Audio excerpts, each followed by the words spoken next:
Bonjour, bonjour. Aujourd'hui, la vidéo va se porter sur le dernier trajet que j'ai fait avec l'ANIAC. Donc, on est parti hier. Il faisait une bonne température dans les 25, donc pas trop chaud. C'était des bonnes conditions. On a fait de la route, de l'autoroute et de la ville. Donc, c'était un bon parcours mixte.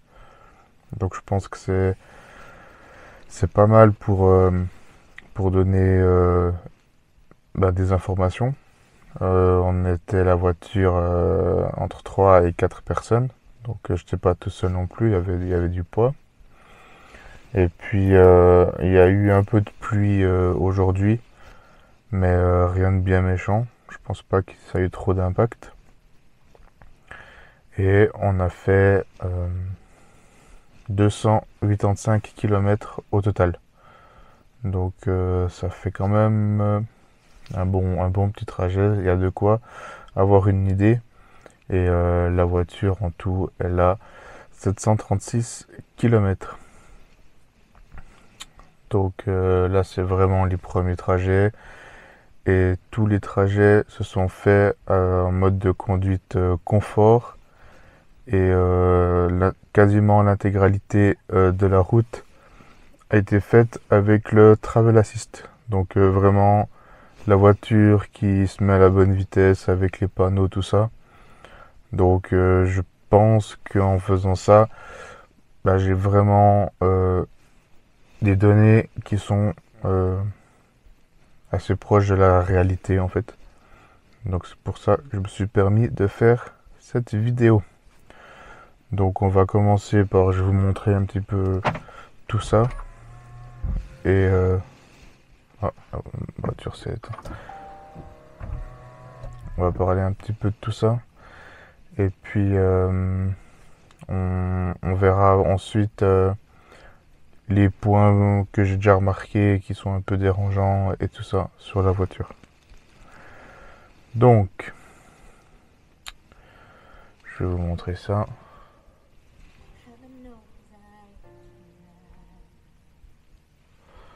Alors,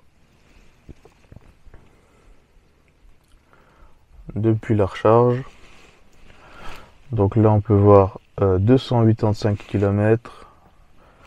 Le 6 heures, j'ai un peu du mal à voir. J'ai pas l'impression qu'on a fait 6 heures de route, mais s'il le dit, je pense que c'est le temps que la voiture était allumée. Et là, c'est vrai, je dois attendre un petit peu des gens et tout, donc il y a moyen. Et on voit que là, il met 6h07. Donc ça continue tant qu'on est dans la voiture. Et on voit que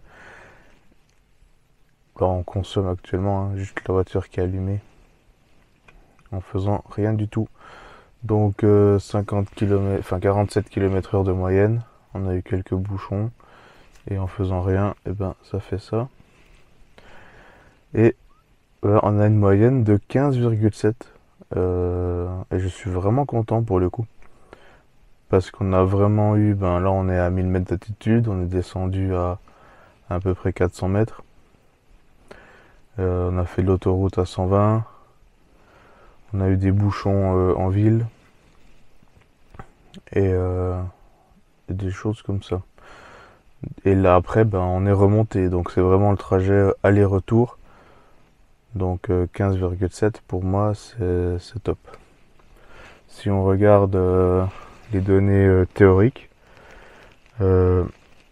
j'avais calculé qu'on arrivait à peu près à... Faut que je retrouve...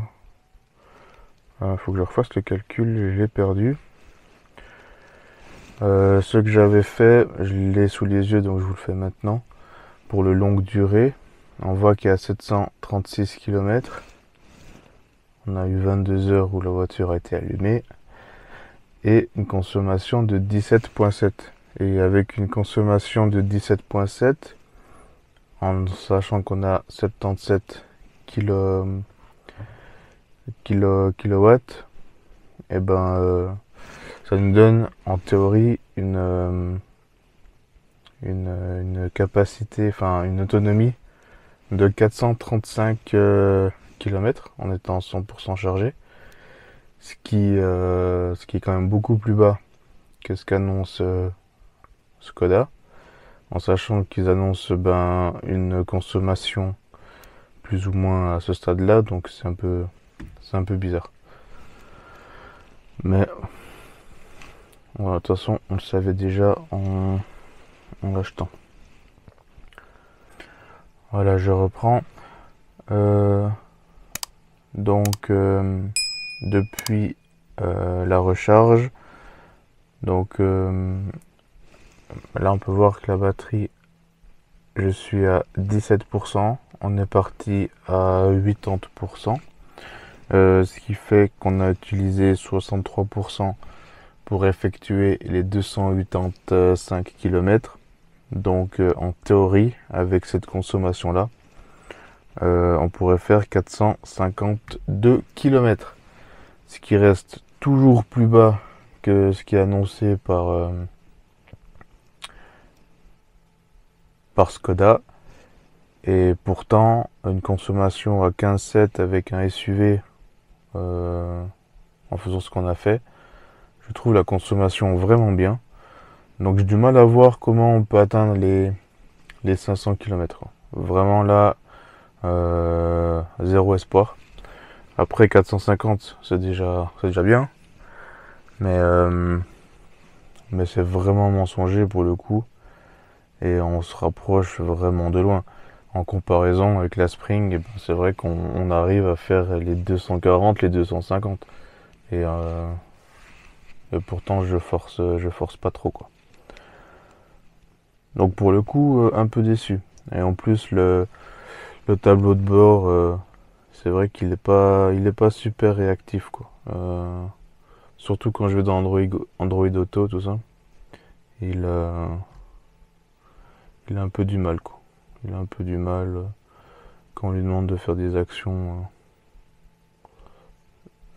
ça lag un petit peu quoi. Là ça va, mais quand on roule en tout cas, c'est horrible, on peut pas trop naviguer dedans. Euh, voilà pour les points un peu négatifs.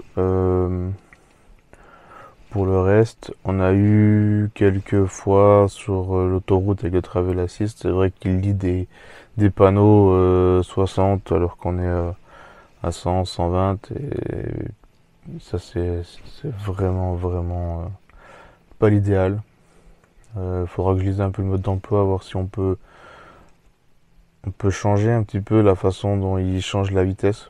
Parce que là, il voit le panneau, il change. Et peut-être si ça faisait un bruit et puis on pouvait valider le changement de vitesse, ça serait peut-être mieux. Ça éviterait tous ces fausses vitesses, quoi. Mais sinon, très bonne voiture, le confort incroyable. En mode confort, là, il y a les dos d'âne, on les sent pas. Euh, non, rien à dire, quoi.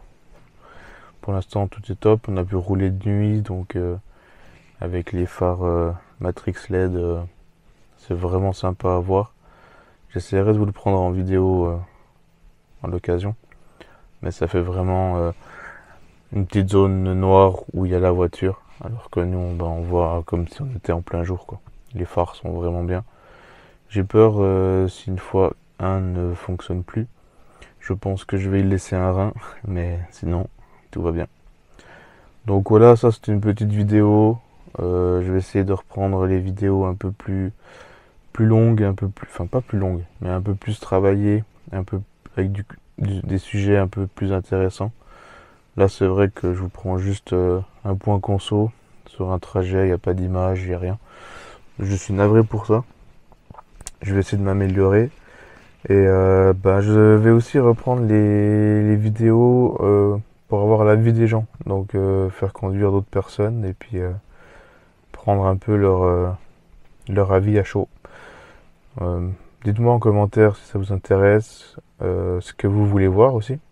Et puis j'essaierai de faire tout ça pour vous. Voilà. Je vous souhaite une bonne journée et une bonne semaine. Allez, à plus.